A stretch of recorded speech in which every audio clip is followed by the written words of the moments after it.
Hello everyone. So far in the wrong 10 seconds, we've met Charlie and seen him act out, very briefly, his frustrations. Young Phoebe secretly filmed him, and his daughter Lydia has found out, but advised him to forget about it. Here's Chapter 4, Charlie on Thursday morning. But Charlie couldn't forget, especially as the night turned wild with rain. At 2 a.m, he switched on the nightstand lamp between his normal bed and Harriet's railed one, so he could turn her. Bracing himself with his feet apart, he pulled the bottom sheet, tilting her body away from him, onto her left side for a while. There we are, my love. Lydia had taught him tricks like that, to help him manage on his own. She was every bit as clever as her older brother Alfie, who'd secured a postdoctoral position near Chicago. Charlie rearranged the night catheter stand and its tube, then propped Harriet's right arm on a pillow. The limb couldn't move, but often hurt. Listen to the rain. Charlie knelt beside her, his knees creaking as they had when he had crouched with Ginger. He stroked Harriet's dark, wavy hair. The storm rampaged over the roof. I hope that pup found somewhere. Harriet remonstrated him with a hum. You know I can't help thinking about it. Charlie pulled himself back up, kissing her cheek on the way, her skin petal soft. She'd gained weight now she could do so little except eat, and he could share so little with her apart from his cooking. Still, Charlie would give anything to get close to her again, to not be separated by bed rails, hoists, or the enormous wheelchair.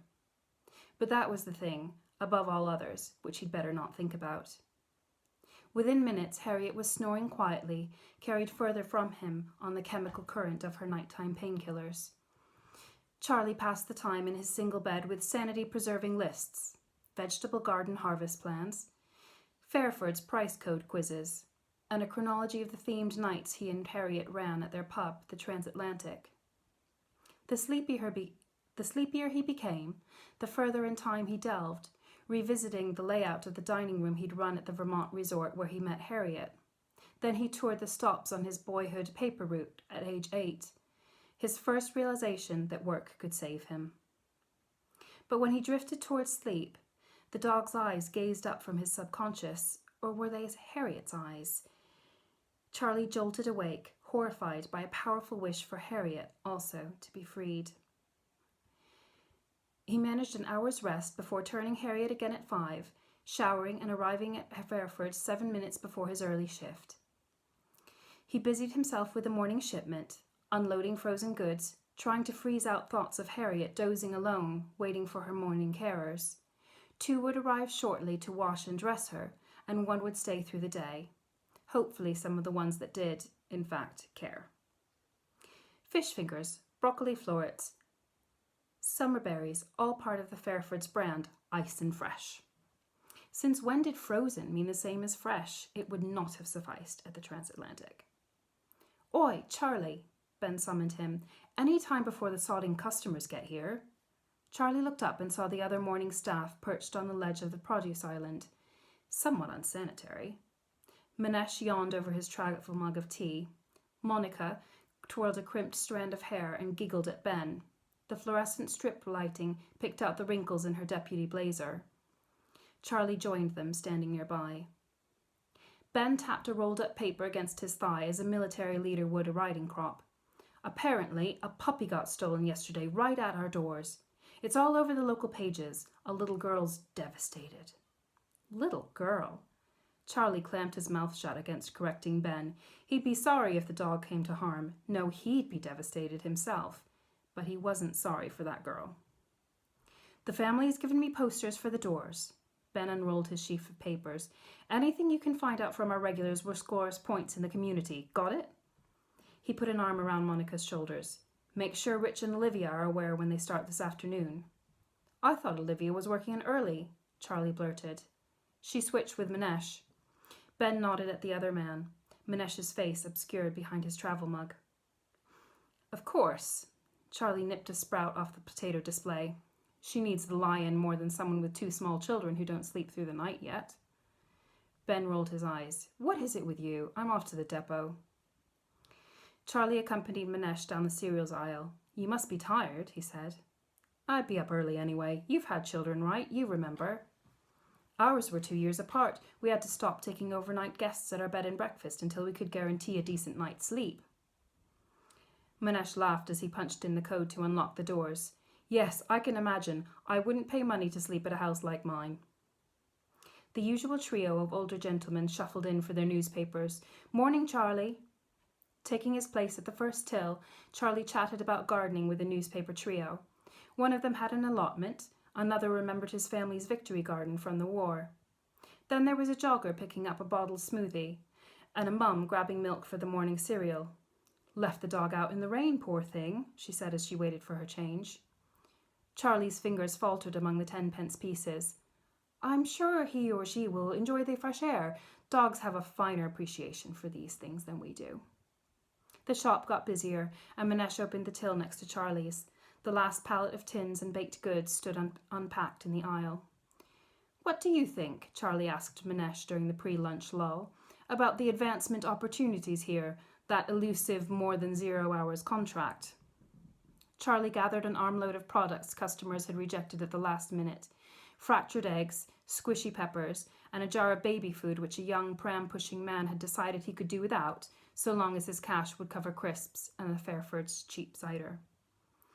I suspect I'll never meet Ben's particular standards, Manesh observed, since I'm not young or matey. Would you be better off if you stayed in America? My wife's had some health issues, so it's best we're in this country. Pressure stabbed through Charlie's jaw, the sensation of swallowing down something too big. He could never convey how truly horrible Harriet's actual condition was, without, he feared, making it sound as if he didn't want her anymore. Really, he brightened his tone, for my fine English woman and me, the decision came down to which parents we needed to get furthest from. A tough call, believe me. Charlie took his unwanted goods and deposited them in the back. Hurrying to his till again, Charlie nearly collided with the local police inspector at the deli chiller. Ian, it's been a while. Do you and Sarah still coax the kids out for hikes in the hills? The inspector smiled. It's not as easy as it used to be. Without your pub, we can't bribe them for hot chocolates and chips. How's Harriet? Charlie nudged the price under the filled baguette so it was better centered. Oh, she makes the most of things. Give her our best, won't you? In the meantime, I see you're doing your bit to find that pup. Me? Charlie's hand jerked in the midst of straightening a row of wraps, knocking them into the juice bottles. They've told you about that? Inspector Riddle helped Charlie write the bottles. Saw your posters, mate. Monica must have put them up just moments ago. Charlie had been checking all morning, craning his neck to see the entrance from his till. Naturally, we want to help. Are you investigating the case? Have you met the dog's owner? Only briefly. One of my colleagues took her statement. Sarah knows her mum, though. Goes to her fitness class sometimes. Fitness class. Charlie tucked himself back behind his counter. He pictured an intimidating sort of person in peak health. Well, lovely to see you. Charlie ran Ian's lunch over the scanner. Come by the house sometime. I can still make hot chocolate. Throughout the afternoon, people kept asking about the dog. Terrible, isn't it? They would say. Can't imagine what the world's coming to. At first it seemed silly, overwrought. The girl may well have found Ginger at this point anyway. But by the time he signed his till over, under Monica's glazed watch in the back office, fear that he'd done something terrible, even irredeemable, gnawed at Charlie. The rain had stopped, but the sky remained uninspiring, and pedestrians scrambled miserably around puddles. From his van, Charlie found himself looking out for Ginger, although he'd averted his eyes from her posters, afraid to meet her vulnerable dark ones, afraid to see Harriet there again.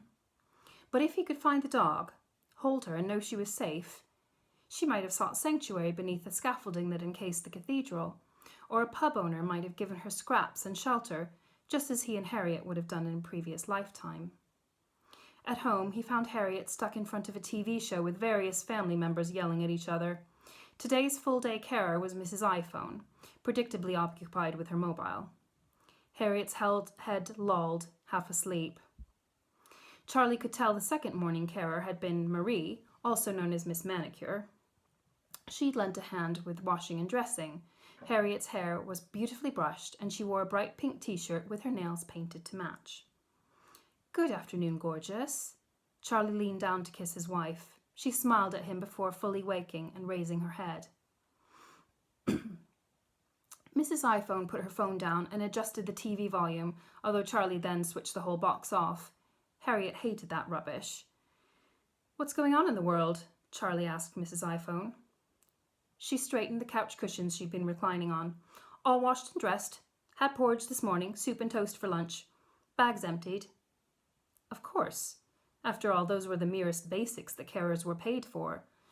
Charlie indicated the expensive phone on his coffee table. "I meant, are you following a big news story, a terrorist attack, or—" "I was messaging my daughter." "I hope it was nothing too catastrophic, since it couldn't wait a few minutes." Charlie turned back to Harriet. "Any word from our kiddos today?" Harriet shifted her head. "No." "There was a card. I left it with the other post on the table." Mrs. iPhone gathered up her things. "That was interesting, wasn't it, Mrs. Swenson?" Harriet grimaced. "From your mum?" Charlie squeezed her hand. "I suppose she'll be back from island hopping in Greece soon. We've had a nice break from her." When Harriet rolled her eyes skyward, he could almost hear her saying, "Oh, good Lord," as she used to mutter about tricky customers, or especially her semi-aristocratic mother. "Still haven't found that Nikki," Mrs. iPhone remarked, scrolling through her phone while putting her cardigan on. "Sorry, whom?" "The stolen whippet. Did you hear about it? She cost £600, apparently." "But did you say she's called Nikki?" Charlie followed her to the door. Maybe delaying her would stop his mistake from accelerating as it seemed determined to do. "Yes, there's posters all over the place." Charlie closed the door behind her and wandered back to Harriet, sanitizing his hands. "But I heard them talking about her. They called her Ginger." He met his wife's eyes. "I believed I was doing the dog a favor, inasmuch as I was thinking at all. I was just so fed up, so—" She looked alarmed. He never admitted his frustration. It wouldn't fix things, and Harriet had much more to deal with in her way. Charlie gulped back his tirade and combed his fingers through her hair. "I think I'll give our Liddy lady a call. She's got today off, you know." Cradling the phone against his cheek, he fetched the morning's laundry from the dryer. "Hey, sweetheart," he greeted Lydia when she answered her mobile. He heard background din on her end. "Doing anything fun?" "I'm on my way to meet some friends at the pub. How are you and Mum?" At least she wasn't staying in her apartment, alone except for her cat, as she often seemed to do. Charlie loathed reminding her of his transgression, but it must be done. His fingers trembled, folding Harriet's sheets. "We're okay. You know that dog? I thought she was called Ginger. The girl mentioned awful things she'd do to a ginger." "But that could be anybody. Isn't it a common nickname for people with red hair?" "I know." Charlie inadvertently slammed the cupboard door when he put the sheets away. "But what she described made me feel sorry for a dog. I certainly hope she wasn't referring to a person." Then again, the girl had spoken to Charlie himself as if he were beneath her, an object enthralled by her supposed charms. "You say you know these people?" I've met the dad because his father is one of our residents." A pause. "The granddad is quite abrasive, so his daughter-in-law and granddaughter don't visit." Charlie emptied the lint tray from the dryer.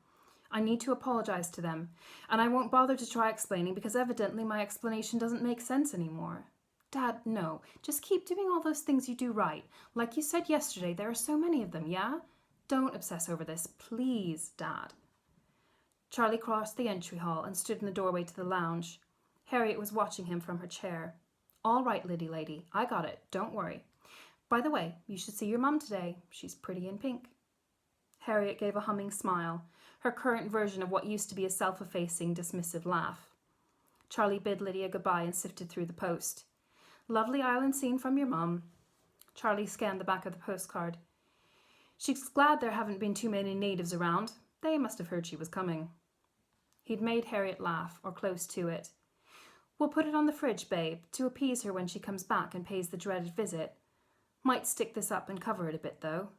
Charlie fingered the final article of post, a flyer for their local Carers Alliance summer bazaar. "Actually, I'm going to make another quick call." He dialed the number on the flyer for the group's leader, Carol. He'd met her a few times. Her husband suffered from Parkinson's disease. She enjoyed running in the hills with her 2 rescue Labrador mixes. not far from where Charlie and Harriet used to run the transatlantic. Carol, good afternoon. This is Charlie Swenson from the Carers Alliance. Charlie shot a quick look at Harriet while the voice on the other end responded. Harriet eyed him as if she knew what he was up to. I've just received your flyer in the post, Charlie continued. I was hoping you'd allow me to cater for the event, at no cost, of course. Hang on a minute. Carol summoned her dogs with a muffled whistle. You're a carer, Charlie. You're supposed to enjoy yourself there. I will, he assured her, clearing the dishes from the draining board. But I'll also bring lots of quiches and cakes with me, maybe a vat of chili if the weather stays like this all summer. That's a kind offer. I like cooking the way you like running. You know, it's not always easy to find time for it. This is my chance to do something I care about. Charlie peeked around the cupboard door as he put a glass away. Harriet looked out the window, thoughtfully or dozily, he couldn't be sure. I mean, to do something else that I care about, Charlie corrected.